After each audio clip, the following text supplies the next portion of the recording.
A paz de Cristo, hoje é sábado, dia 5 de dezembro de 2020. Uma manhã bem gostosa, uma manhã agradável em Cidrolândia, um clima bem fresquinho, né? Choveu. E tá aqui um matezinho, vamos tomar um mate e compartilhar uma palavra. Está lá no livro de Mateus, capítulo 4, versículo 23, e diz assim a palavra do Senhor.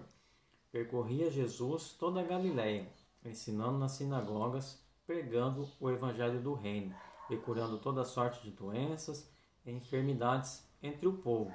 E a sua fama correu por toda a Síria. Trouxeram então todos os doentes, acometidos de várias enfermidades e de tormentos, endemoniados, lunáticos e paralíticos, e ele os curou. E da Galiléia, Decápolis, Jerusalém, Judéia e da além do Jordão, numerosas multidões o seguiam. O que me chama a atenção nessa palavra é o evangelho que Jesus pregava.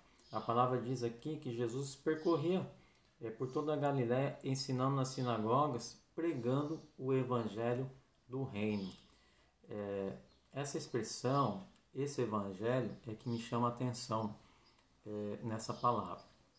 Será que nos dias de hoje nós estamos vivendo ou pregando de fato o evangelho do reino? Ou será que muitas vezes estamos por detrás vivendo um evangelho motivado pela ação humana, pela vontade humana, onde Cristo muitas vezes não está no centro desse evangelho, mas sim a vontade humana, o evangelho que não é puro, na verdade o evangelho que não é o evangelho que Jesus pregava.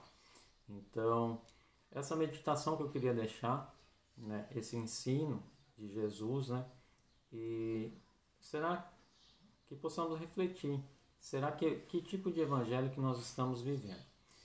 E mais adiante, no capítulo 5, a partir do verso 1, dizia que Jesus, vendo as multidões, subiu ao monte e, como se assentassem, aproximaram os seus discípulos. E ele passou a ensiná-los, dizendo: Bem-aventurados sois os humildes de espírito, porque deles é o reino dos céus. Bem-aventurados os que choram, porque eles serão consolados. Bem-aventurados os mansos, porque herdarão a terra. Bem-aventurados os que têm fome e sede de justiça, porque serão fartos. Bem-aventurados os misericordiosos, porque alcançarão misericórdia. Bem-aventurados os limpos de coração, porque verão a Deus. Bem-aventurados os pacificadores, porque serão chamados filhos de Deus. Bem-aventurados os perseguidos, por causa da justiça, porque deles é o reino dos céus. Bem-aventurados sois, quando por minha causa vos injuriarem, vos perseguirem e mentindo, disserem todo mal contra vós. Regozijai-vos e exultai, porque é grande o vosso galardão nos céus, pois assim perseguiram os profetas que viveram antes de vós. Outra mensagem, outro fato que me chama a atenção também nessa palavra é em relação à perseguição. A palavra diz aqui que é para nós se regozijar-vos e exultai, porque grande é o vosso galardão no céu, pois assim perseguiram os profetas que viveram antes de nós. E anterior a esse versículo 12, o verso 11 diz: Bem-aventurados sois, quando por minha causa vos injuriarem, perseguirem e mentirem todo mal contra vós. Então, será que hoje nós estamos tendo algum tipo de perseguição por pregar o evangelho do reino? Né? Quem conhece um pouco de história, eu não sou historiador, mas um pouco que eu sei de história, nós sabemos que muitos que antecederam os profetas, né, que a palavra fala, aqueles que seguiam Jesus e que pregavam esse evangelho, muitos deles foram queimados, né, em praça pública, foram decapitados. Né? É óbvio que nos dias de hoje nós não queremos, obviamente, que isso aconteça, mas a palavra fala que haveria algumas perseguições, que pessoas iriam difamar, injuriar. Então, será que nós estamos de fato, o que me faz pensar, será que estamos de fato vivendo esse evangelho do reino de Deus? Porque nos dias de hoje eu não vejo essa perseguição por causa do Evangelho, né? Lógico que um caso ou outro às vezes acontece, mas isso é uma coisa que nos faz refletir se de fato é como se fosse um termômetro para que nós possamos avaliar a nossa fé, se de fato nós estamos vivendo esse Evangelho, né? É lógico que não vamos viver momentos de perseguição o tempo todo, mas será que não é uma das formas de nós avaliarmos, né, como eu disse, um termômetro para que nós possamos ver se a nossa vida, se estamos vivendo de acordo com a palavra de Deus, se de fato estamos pregando o Evangelho do Reino, o Evangelho que Jesus pregava, né? E a palavra diz, mais adiante, vós sois o sal da terra. Ora, se o sal viver a ser insípido, como lhe pode restaurar o sabor? O que a palavra está dizendo aqui? É que nós somos sal da terra. O sal serve para quê? Para temperar. Se o sal não tiver sabor, não serve para nada, né? E continua o texto. Para nada mais presta, senão para ser lançado fora e pisado pelos homens.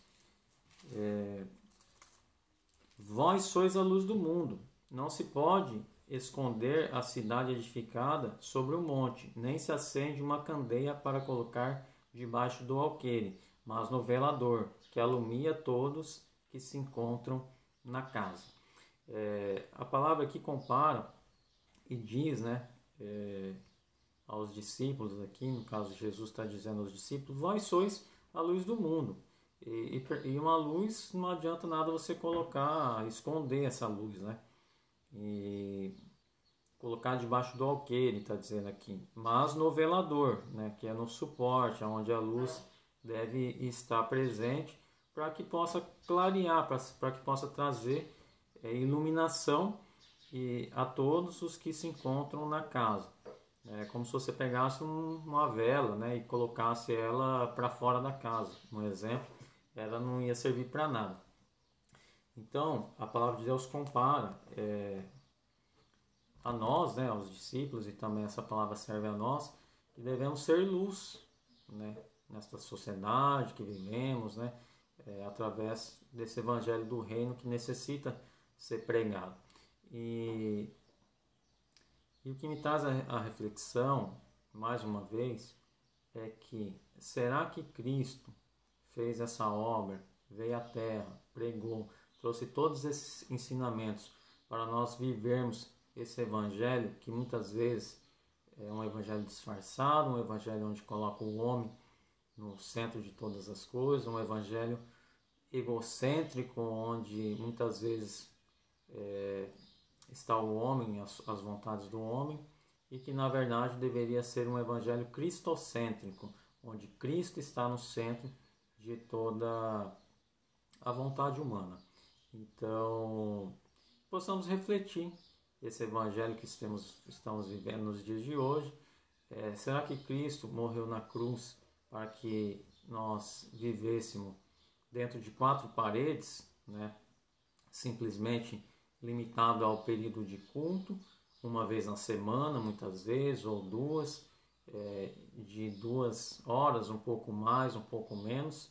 Será que Cristo morreu para que nós vivêssemos esse evangelho? A palavra diz aqui, em Mateus 5,14, vós sois a luz do mundo, né?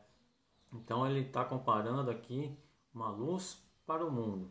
Então, que possamos viver esse evangelho não simplesmente limitado a vontades humanas, limitado à bolha, né? Eu vejo que muitas pessoas estão vivendo uma realidade dentro de uma bolha, dentro de uma comunidade, dentro de uma denominação, e muitas vezes defendendo a placa, a instituição, a denominação, e deixado de lado o evangelho. Lógico, eu estou querendo dizer que não estou querendo dizer que não é necessário congregar, ter a comunhão com os irmãos. Isso é muito necessário e devemos viver em comunidade. Mas esse evangelho ele tem que ser pregado e tem que ser vivido através da palavra de Deus, através do nosso testemunho, não somente em 2 horas de culto, que muitas vezes nem prestamos atenção na mensagem, Então, que está sendo pregada ali dentro desse curto período. E possamos viver muito além disso, viver o Evangelho do Reino além das quatro paredes, viver um Evangelho na sociedade, com responsabilidade e sempre buscando qual é a vontade de Deus. Então, essa mensagem que eu gostaria de compartilhar nessa manhã e que você possa refletir, né? Todos nós somos pecadores e temos as nossas falhas, ninguém é perfeito, então sempre possamos buscar qual é a vontade de Deus e sempre estar vivendo e pregando o Evangelho puro e genuíno, que é a palavra de Deus, os princípios da palavra de Deus. Que Deus abençoe a sua vida, que Deus dê um bom final de semana a você e a sua família e que você possa refletir nessa mensagem, ok? Que Deus te abençoe.